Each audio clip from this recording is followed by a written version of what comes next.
They don't want what we know out there. You'll never get this on CNBC. But our school system will never tell us that, because they're part of the process. Fake money, fake teachers, fake assets. I know the game of the rich. My rich dad taught me. You know it because you're the banker. The bankers and the rich play is different than what they teach you in school. All over the world, what does school teach you about money? And the answer is nothing. And that's not a mistake. That's not an accident. I knew that. Most people know that. The way to keep the poor and middle class working hard is never teach them what the rich know. So if you read Rich Dad, Poor Dad, which came out in 1997, it's what the rich teach their kids about money, the poor and middle class do not. Poverty hurts. I mean, I don't like it. And I don't like that our academic system's so corrupt. You know, we know the banking system's corrupt. We know politics is corrupt. But academics is just as corrupt. I mean, one thing if it's the banking and the politics, but this is where we send our children and we trust them to do the right things for them, and yet they're being not taught something so fundamental. Like you asked your dad when you were a kid, Dad, you asked your teacher, when are you going to teach us about money? And it was just never. Well, never. And they'll never will. You know something. What do you know? Share it. What is financial education? It's not get a job, work hard, save money, and invest in a well-diversified portfolio of stocks, bonds, mutual funds, and ETFs. The financial industry is two things, debt and taxes. In 1971, Nixon took the dollar off the gold standard, and the US dollar became debt. And we still tell kids to go to school, get a job, work hard, save money, and get out of debt. Now, who tells them to do that? That's the most ridiculous thing there is. The book starts and it says, lie number 1, saving money will make you rich. Yeah, it never will. You know that. All taught that as kids. Why would you save it and why would you work for it if they can print it faster than you can work for it? Why do you keep saving when they're printing it? The rich don't work for money. Don't you touch that stuff. It's very subtle, right? Yep. They don't say, I'm going to train you to be a worker bee the rest of your life, but they educate you in a way where that's what you come out. Right. What was he trying to do those first few months were you working for him? What was he trying to get across to you? Because he taught you the hard way about money. And she says, if you're going to be successful in your life, you've got to find the best teachers. And a great teacher is somebody who comes from the inside, not the outside. But in school, you don't know if your instructor is for real or not. That's where the fake teacher comes from. I said, I want you to teach me about money. So why should I teach you? He said, but if I teach you, you work for me for free. And I said, why for free? And my poor dad went nuts. He says, because if I pay you, you think like an employee. Your brain will change. If you learn never to work for money, you'll be a rich man. And this is powerful. Once you give someone a paycheck, their brain turns off. Correct. Because it's... And then the promise of a pension. Right. And job security. Which is kind of a paycheck in disguise. Correct. After you stop working. Give the man a fish, eats for the day, teach him to fish, eats for a lifetime. And most poor people confuse assets for liabilities. They think their home is an asset, it's actually a liability. Right. An asset is a noun, like a house. Cash flow is a verb. So to understand if it's an asset or liability, it takes a noun plus verb. So if the cash is flowing out of your pocket, it's a liability. If the cash is flowing into your pocket, asset, verb, it's an asset. So I own 7,000 rental properties. Those are assets. Every month, the cash flows in. Whereas many people have the big house on the hill and the cash is flowing out. Right. And they're going broke. Right, it's like a frame of mind. The other thing the poor don't understand is the number 1 expense for most people is taxes. And yet we don't even see it. Isn't that weird? You walk around and you look at the paycheck and say, that doesn't seem right, and you don't realize that the government's got a huge hand in your pocket and you are doing nothing to minimize that. Again, this is what's very different about the rich and the poor. The rich don't work for money. His number 1 expense is tax. See, there's 3 kinds of income: earned, portfolio, passive.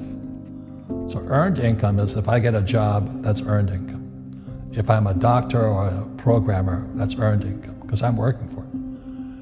If I buy, let's say, Apple for $10 and I sell it for 20, that's portfolio income, capital gains. Yeah.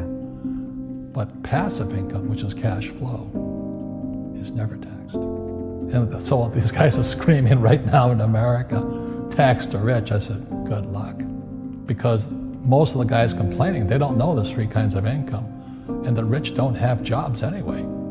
They have assets. And so the average schmo out there, poor guy, sent the kid to school. They don't learn this. You see, very few people will buy what I do, make $1 million and pay zero tax. And my rich dad taught me that playing Monopoly. That's how it started. 4 greenhouses, 1 red hotel. Or the McDonald's formula. I write about it here. McDonald's, Ray Kroc. Yeah. McDonald's is in the real estate business. So they sell hamburgers, but they buy real estate, so they pay no taxes. This guy Bezos, he's $16 billion. How much tax did they pay on that $16 billion? Zero. And that's all legal. Anyone can do it. Everybody can do it. But most people lack the education. So once you learn how to use debt as money, you can never say, I can't afford it. You see, because the banks will give you, so the banks, after the crash of 2008, the banks gave me $300 million tax-free. When I asked the average guy, I said, why don't you use debt? They can't even get a loan. Because their scores, their FICO scores, I don't know if you have them here, are so bad. The school teachers will never tell you that because they don't know it. My poor dad never knew that. You don't know if something is an asset or a liability until you can see which way the cash flows. So a house, is it an asset or liability? Well, if it's taking money from your pocket, it's liability. If it's putting money in your pocket, it's an asset. The US government wants me to provide housing, wants me to provide jobs, wants me to borrow money because that's how money is created through debt. I get huge tax breaks. Everybody can do the same thing if they had the financial education to do it. If people understood the tax code, we'd be more prosperous. But can poverty be passed through genetically? Yes. Because it's some type of way of thinking. It's an attitude. An attitude. It's very simple. When people ask me, how do I stop it? I just say, never say, I can't afford it. Ask yourself, how can I? The reason I have so much money is because I don't say I can't do it. I just go, how can I do it? And I just go and do it. I make a lot of mistakes, but that's how I learn. How can I? The poor people, like my poor dad, always said, I can't afford it. Do you think I'm made of money? I'm a school teacher. I can't do that. And I picked that up. And my rich dad never said those words. So when I meet poor people, they use the words I can't a lot. So the people that say, I can't afford it, I can't do this, I can't get to college, the rich are evil, I choose not to participate in that. And that's one thing people could change today. Correct. Right now is that dialogue in their head. Stop saying the word can't. I can't. Right. So how can I? How can I? Especially as in, I can't afford it, how can I afford that? Right. Because that opens them up to looking at it as an investment to a greater future. Right. When I borrowed $300 million, I couldn't do it until I went to ask. And I got turned down so many times. I said, and every time I showed the banker my financials and he'd go, sorry. I said, look, do me a favor. Why did you turn me down? And he'd tell me, this is out, the numbers are out here. So if I get these numbers fixed, can I come see you again? He goes, sure. So it's called rejection. Same as my wife rejected me for 6 months. It's just a matter of personal willpower, which is spiritual. Just saying, if they can do it, I can do it. And how can I? How can I? And I think it's you once said, words become flesh. Yep. That was the Bible too. Right? Intelligence increases through your mistakes, through the ups and downs, through what you learned. Real estate's real estate, but what I learned made me richer, not the money. You don't need money to make money.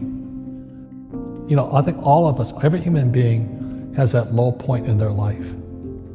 And if they get the message, a new life begins. If they don't get the message, they keep going down. The richer I got was because I didn't need any money. I could use this to make money.